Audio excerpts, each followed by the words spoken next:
nous allons plonger dans un sujet fascinant qui a suscité beaucoup de débats en ligne. Nous allons parler des critiques entourant le président du Togo, Faure Gnassingbé, et la gouvernance au Togo. Certaines personnes ont exprimé des opinions fortes, comparant le règne de Faure Gnassingbé à celui d'autres dirigeants en Afrique, faisant même des déclarations audacieuses sur la situation politique au Togo et comment elle est perçue à travers le continent.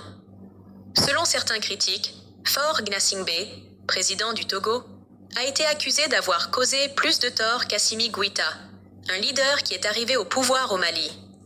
On entend des gens dire « Il a tué plus de personnes au Togo qu'Assimi Goïta ». Cette comparaison repose sur la perception que les deux dirigeants sont des dictateurs, mais certains pensent que les actions de Faure au Togo ont conduit à plus de morts et de souffrances. Mais qui est Assimi Goïta ? Bien que nous n'entrions pas dans les détails sur son rôle au Mali, il est clair que comparer les dirigeants de cette manière montre à quel point les gens sont frustrés par le long règne de Faure Gnassingbé au Togo. Vous touchez à un Sénégalais, vous touchez au peuple sénégalais. Et les Djambars marcheront en plein milieu de Togo comme ils ont marché en plein milieu de la capitale gambienne pour enlever Yaya Jammeh. Nous, on vit la démocratie. On vous a pas forcé, on n'a pas forcé ces dictateurs-là à venir rentrer dans la CEDEAO. Dès lors où tu rentres dans la CEDEAO, tu donnes l'autorisation à tous les enfants de la CEDEAO de donner leur avis sur ton pays, de réclamer la démocratie, de réclamer la liberté, parce que vous êtes dans une union. Tout ça nous donne cette autorisation-là. Notre argent est pris pour payer vos députés parlementaires. Notre argent est pris pour payer des soldats, pour sécuriser les frontières, pour que vos enfants viennent étudier chez nous. Vos enfants rentrent dans nos pays gratuitement. Ils vivent là-bas gratuitement. Ils étudient là-bas quasiment, tout simplement. Tout ça là, c'est la CEDEAO qui le donne, tout simplement. Et pour ceux qui pensent que c'est juste une question de parler, il faut vous dire, dans la sous-région, si c'est seulement la guerre, là, il n'y en a aucun qui a plus d'expérience que l'armée sénégalaise. Congo, Libéria, Djibouti, partout, l'armée sénégalaise est appelée. À cette heure-ci où on parle, c'est l'armée sénégalaise qui est au Congo. Dans toute la sous-région, c'est la frontière sénégalo-malienne qui est la plus sécurisée dans toute l'Afrique. De quoi tu me parles? C'est la Garcie sénégalaise qui est en train de sécuriser cette frontière. C'est le même système qu'ils sont en train de copier dans les autres frontières, au niveau du Burkina et autres, pour pouvoir mieux sécuriser. Parce qu'ils savent que ce système-là, qu'ils ont implanté au niveau de la frontière Mali-Sénégal, c'est un système qui marche. Il n'y a aucun souci là-bas, tout se passe bien, pas d'attaque, bien sécurisé. Pourquoi pas copier dans les autres frontières? Qu'est-ce que tu me racontes?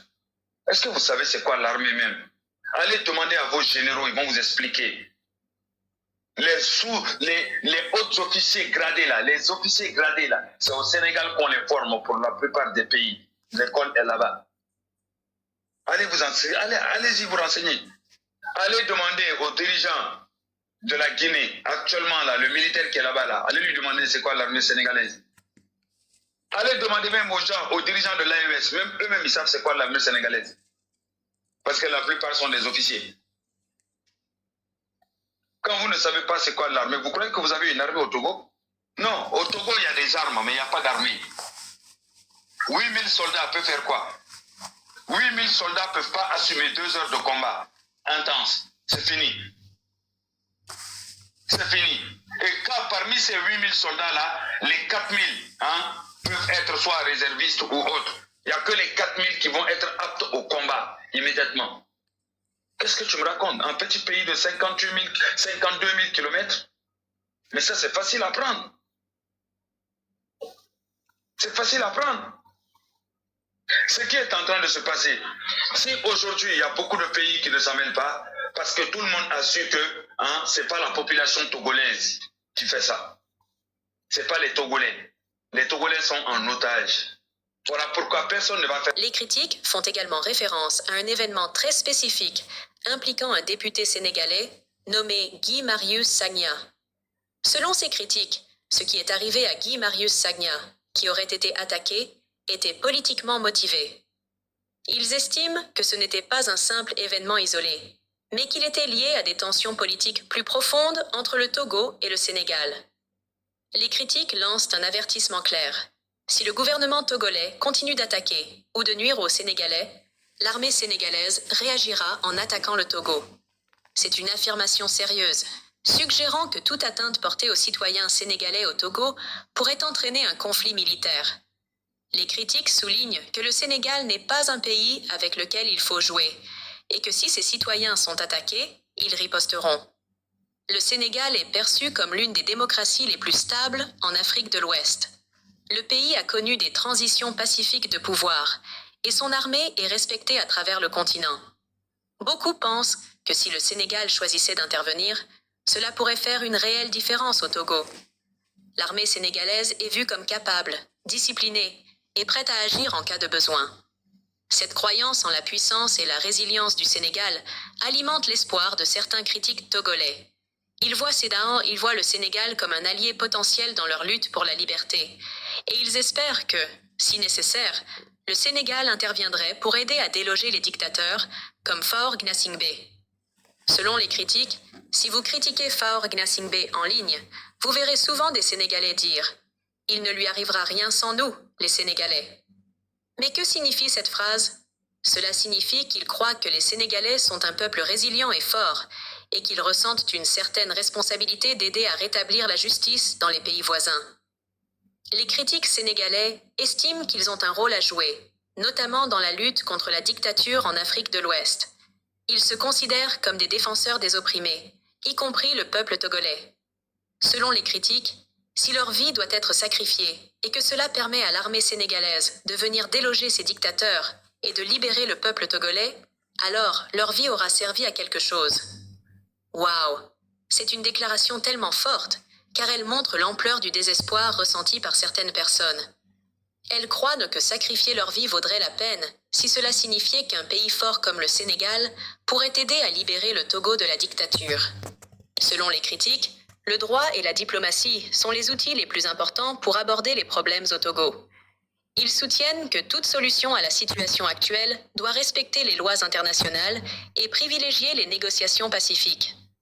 Mais quels sont exactement ces problèmes? Les critiques affirment que le gouvernement togolais a créé un climat de répression politique, où les citoyens, en particulier les femmes et les enfants, risquent de subir des violences ou des injustices s'ils osent s'exprimer. C'est pourquoi ils mettent l'accent sur la diplomatie.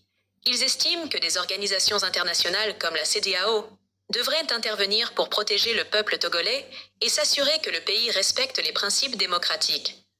Toutefois, les critiques considèrent que la CEDEAO a une plus grande responsabilité dans la gestion des crises politiques au sein de ses États membres, y compris le Togo. Selon eux, si la situation au Togo devenait trop dangereuse pour les civils, surtout les femmes et les enfants, la CEDEAO devrait intervenir. Ils suggèrent que la CEDEAO pourrait aider à évacuer les populations togolaises vers des régions plus sûres, jusqu'à ce que la situation politique se calme. Dans ce cas, les critiques proposent que tous les citoyens togolais puissent être déplacés vers d'autres pays de la CEDEAO si nécessaire. Cette déclaration montre à quel point ils considèrent la situation grave, indiquant que l'utilisation de mécanismes internationaux, comme la CEDEAO, est essentielle pour résoudre ces problèmes. L'une des critiques les plus passionnées contre le gouvernement togolais est l'idée qu'aucun enfant de la CEDEAO ne devrait vivre sous une dictature dans le monde actuel. Les dictatures sont généralement des régimes où une personne ou un petit groupe détient le pouvoir sans élection équitable ni contre-pouvoir. Dans ces systèmes, les violations des droits humains sont souvent plus fréquentes. Les critiques considèrent qu'il est honteux qu'en 2024, il y ait encore des pays au sein de la CEDEAO, comme le Togo, où les gens vivent peut-être sous ce qu'ils décrivent comme une dictature. Ils soutiennent que chaque citoyen, en particulier les enfants, mérite de grandir dans une société libre et démocratique. Ils comparent le Togo à d'autres nations de la CEDEAO et soulignent que de nombreux pays au sein de l'Union ont progressé vers plus de liberté et de démocratie. Cela ne fait que renforcer l'idée que la situation au Togo est perçue comme en retard par rapport au reste de la région. Un point clé soulevé par les critiques est le rôle de l'armée dans la répression des libertés civiles. Ils affirment que les soldats togolais sont souvent utilisés pour opprimer les civils et faire respecter la volonté du gouvernement. Les critiques soulignent que dans d'autres pays de la CEDEAO, où l'armée a pris le pouvoir, comme le Mali et le Burkina Faso, les transitions de pouvoir se sont faites relativement sans effusion de sang. Ils insistent sur le fait que ces nations n'ont connu aucune perte humaine lors de coups d'État militaires, alors qu'au Togo, selon eux, de nombreuses personnes sont mortes à cause de la répression gouvernementale, même en l'absence de coup d'État. En contraste, ils décrivent l'armée togolaise comme dure et brutale, alors que les soldats dans d'autres pays de la CEDEAO peuvent être bien disciplinés et formés pour éviter les violences inutiles. Les critiques suggèrent que l'armée togolaise a fait usage de la force de manière imprudente. Les critiques font souvent des comparaisons entre le Togo et ses pays voisins, notamment le Mali, le Burkina Faso et la Guinée. Dans ces pays, les chefs militaires ont pris le pouvoir sans grande violence ni pertes en vies humaines. Ils affirment que la direction du Togo, cependant, est responsable de bien plus de décès que lors de tout coup d'État récent en Afrique de l'Ouest. Par exemple, lorsque l'armée malienne a pris le pouvoir, les critiques affirment qu'il n'y a eu aucun décès. Il en a été de même au Burkina Faso et au Nigeria lors des prises de pouvoir militaires. Au Togo, les critiques allèguent que malgré l'absence de coup d'État, de nombreux civils sont morts au fil des années à cause des tactiques répressives du gouvernement.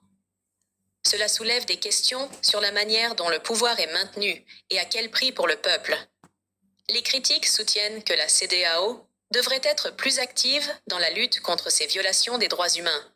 Ils pensent que si la CEDEAO veut être une organisation régionale réellement efficace, elle doit intervenir lorsque des États membres violent les principes démocratiques et les droits de l'homme qu'elle défend. Cependant, il existe un équilibre délicat entre le respect de la souveraineté d'une nation et l'intervention lorsqu'elle est si haut nécessaire. La CEDEAO ne peut pas intervenir sans une réflexion approfondie, car cela pourrait entraîner davantage d'instabilité. Les critiques expriment une profonde inquiétude pour l'avenir de la jeunesse togolaise, croyant que la situation politique actuelle rendra difficile pour eux de prospérer. Plus le Togo reste sous ce que les critiques appellent un régime autoritaire, plus il devient difficile pour le pays de progresser économiquement, socialement et politiquement.